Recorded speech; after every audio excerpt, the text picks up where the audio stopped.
Hola, en esta ocasión vamos a hablar sobre los números enteros, los números racionales y también sobre los supremos de conjuntos de números reales y enunciaremos finalmente el axioma del supremo. Veremos también unas poquitas propiedades que tienen los supremos de conjuntos. A partir de los números naturales que ya estamos dando por conocidos, quisiéramos agregar a esta estructura pues todos los inversos aditivos de los números naturales, pues con el fin de completar una estructura numérica que además esté cerrada bajo tomar inversos aditivos. Los números naturales no tienen básicamente a ningún inverso aditivo, y para eso entonces pues tendremos que incluir al cero e incluir a los propios números naturales y a todos sus inversos aditivos. Esta estructura numérica entonces adquiere la forma de lo que se conoce como un anillo. Anillo es una estructura que casi es un campo. ¿Se acuerdan ustedes los axiomas de campo? Bueno, si nosotros retiramos de los axiomas de campo la parte del axioma que dice que todos los diferentes de cero tienen inverso multiplicativo, y dejamos el resto de los axiomas, entonces lo que obtenemos son los axiomas de anillo. Lo que quiero decir entonces es que este conjunto Z que tiene a los naturales, al cero y a los inversos aditivos de los naturales cumple casi todos los axiomas de campo, y justo el que no está siendo cumplido ahí es el axioma de los inversos multiplicativos. En los ejercicios van ustedes a encontrar que hay que probar que este conjunto Z es cerrado bajo multiplicación. En esta estructura de los números enteros adquieren sentido algunas nociones como la divisibilidad o la división entera, que probablemente ustedes recuerden. División entera es aquella división que hacíamos entre números enteros en la cual obteníamos un cociente y un residuo, ¿no? Hacíamos una operación de casita, digamos, dividir a n entre m. Esto nos generaba un cierto cociente, que es algo así como el número de veces que cabe el divisor dentro del dividendo, ¿sí? Y después de todo esto nos quedaría un residuo. Bien, lo cual formalmente significa que nosotros podemos escribir a n, es decir, al dividendo, como el divisor multiplicado por el cociente y sumado con el residuo, ¿no? Donde el residuo pues típicamente podría ser 0 o se esperaría que fuera menor que el divisor. Bien, nosotros decimos que en este caso m divide a n si este residuo es igual a 0, es decir, si efectivamente nuestro número n es un múltiplo de m, es decir, si podemos escribir a nuestro n como simplemente m por algún otro número q. También aquí es posible hablar de números primos, ¿cierto? Un número es primo si es un número mayor que 1 y sus divisores positivos son solamente 1 y el mismo p. Algunos ejemplos de números primos son el 2, el 3, 5, 7, 11, 13, muchos más. Y la noción de máximo común divisor también es crucial. Divisores comunes de dos números, digamos m y n, pues son simplemente aquellos números que son factores de ambos. Por ejemplo, 30 y 55 tienen como factor común al 5, ¿no? Y de hecho es el único factor común, aparte del 1, positivo que tienen 30 y 55. Y esto prueba que 5 es el máximo común divisor entre 30 y 55. Recordarán que este máximo común divisor es importante cuando tratamos de simplificar fracciones.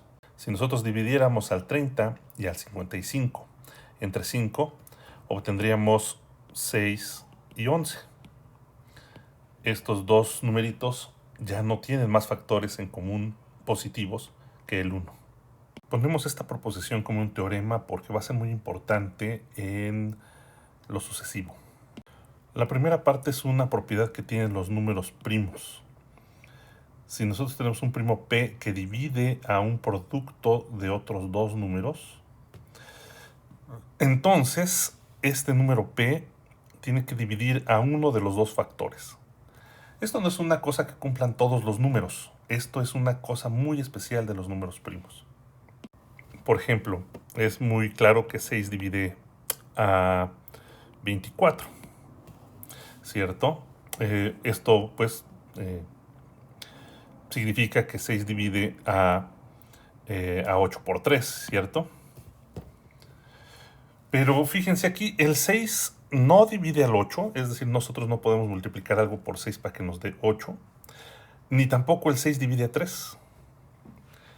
El 6 es un número que no tiene esta propiedad y de hecho ningún número que no sea un primo va a tener esta propiedad. Si P es primo y P divide a por B, entonces P divide a A o P divide a B.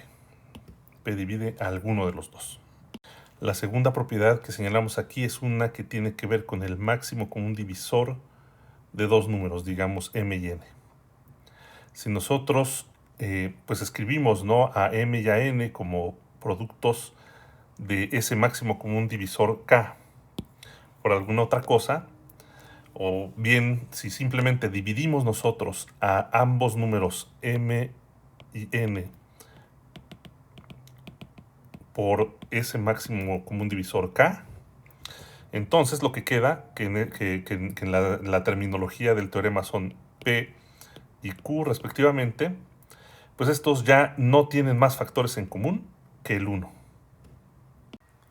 Ahora echemos un ojo a los números racionales, que están definidos como los cocientes de números enteros.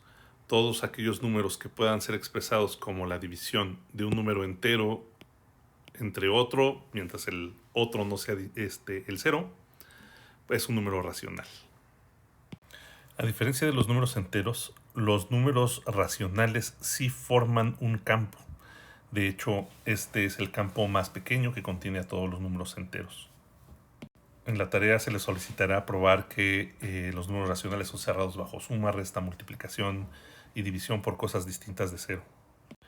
En cuanto al orden, el de los racionales tiene estas dos importantes propiedades.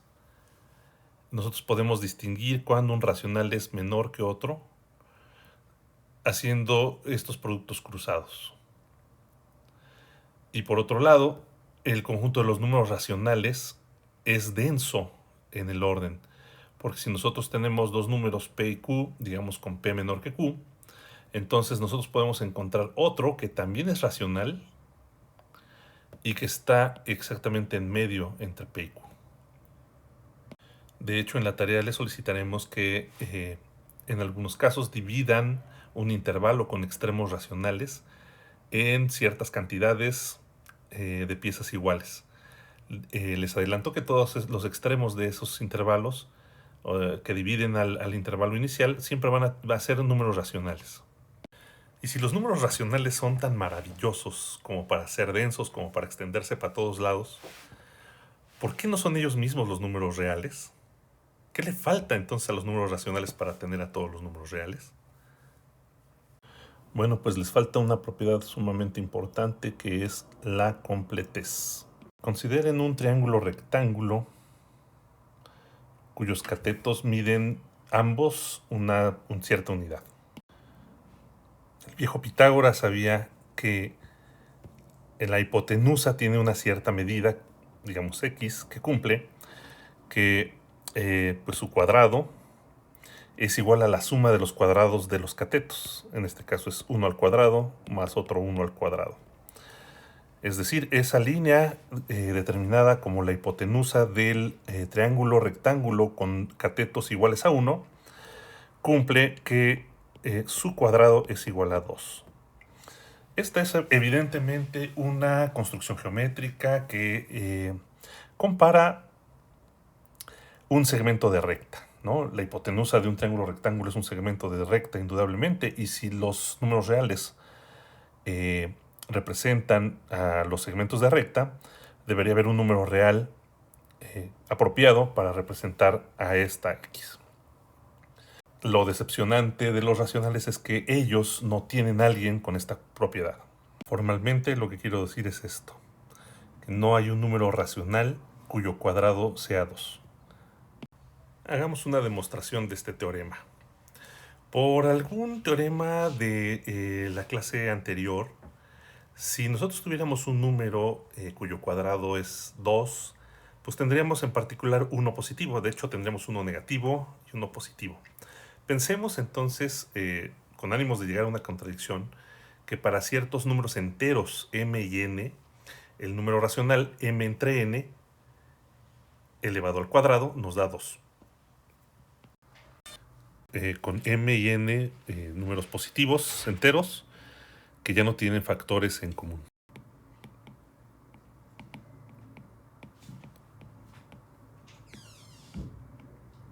Obviamente sin factores en común más que el 1.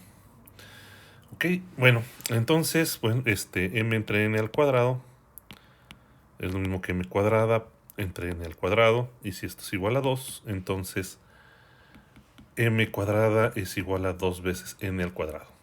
¿Sí? Bueno, de aquí se ve claramente que el 2 es un factor de m cuadrada, ¿no? M cuadrada es igual a 2 por algo, entonces 2 es un factor de m cuadrada. Pero fíjense, 2 es un número primo y m cuadrada es m por m. Este teorema que nos dice que si un número primo divide a un producto, en este caso a m por m, entonces ese número primo divide a alguno de los dos factores, que en este caso pues son el mismo, son m.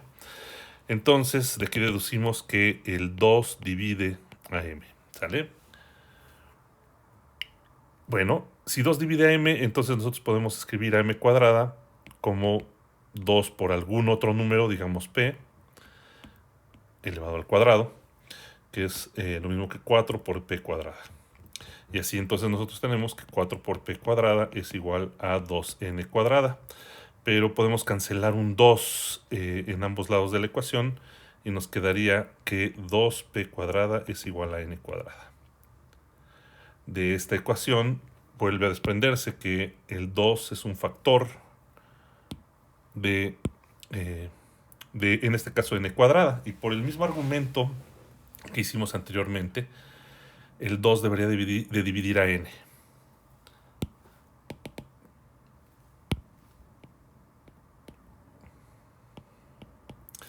Y esto es una contradicción porque fíjense, si el 2 divide a n y también divide a m, pues no se está cumpliendo esta suposición. No se está cumpliendo que ya no hay factores comunes diferentes del 1 entre m y n. Bueno, entonces esto termina por demostrar que no es posible escribir al 2 como el cuadrado de una fracción m entre n, donde m y n son positivos y no tienen factores comunes. Si el 2 fuera un racional, esto debería ser posible. A pesar de que no haya un número racional que pudiera representar a la raíz cuadrada de 2, pues por lo menos sí debería de ser posible que con números racionales aproximáramos a esa raíz cuadrada de 2. Una cosa que demostramos en la clase anterior es que entre números positivos, elevar al cuadrado tiene un comportamiento creciente. Es decir que si yo tomo un número, por ejemplo, aquí como el 1, y me fijo en su cuadrado, el 1, a la hora de tomar cuadrados de cosas más grandes que el 1, por ejemplo, no sé, 1.1, 1.2, etcétera, pues los cuadrados también van a ser más grandes. O sea, si yo tomo una x, digamos, por aquí, pues su cuadrado va a ser más grande que 1. Y bueno, no sé, por ejemplo, si se fijan ustedes en 1.1, 1.2, 1.3, los cuadrados de todos esos números van a ser menores que 2. Nosotros nos podríamos preguntar por todos aquellos números cuyos cuadrados sigan quedando menores que 2. Y por otro lado también nos podemos preguntar cuáles son aquellos números cuyos cuadrados son mayores que 2. Si agarramos, por ejemplo, aquí al 2 mismo, su cuadrado es 4. Y cosas un poco menores, como por ejemplo 1.9, 1.8, etcétera, pues van a tener cuadrados también más grandes que 2. Entonces, de alguna manera los racionales positivos quedan partidos. Algunos van por delante del... algunos tienen cuadrados que van por delante del 2, otros tienen cuadrados que van por detrás del 2. Pero fíjense que estos son todos los racionales positivos. Si ustedes toman un racional positivo, su cuadrado va a quedar detrás del 2 o va a quedar delante del 2, y nunca un racional positivo va a ir a dar exactamente al 2. Los números racionales aquí entonces están presentando una especie de hueco, una especie de agujero, algo a lo que sí se puede uno aproximar con números racionales, pero que no es un número racional. Esa es justamente la naturaleza de los reales. Los números que van a venir a cubrir los huecos dejados por los números racionales.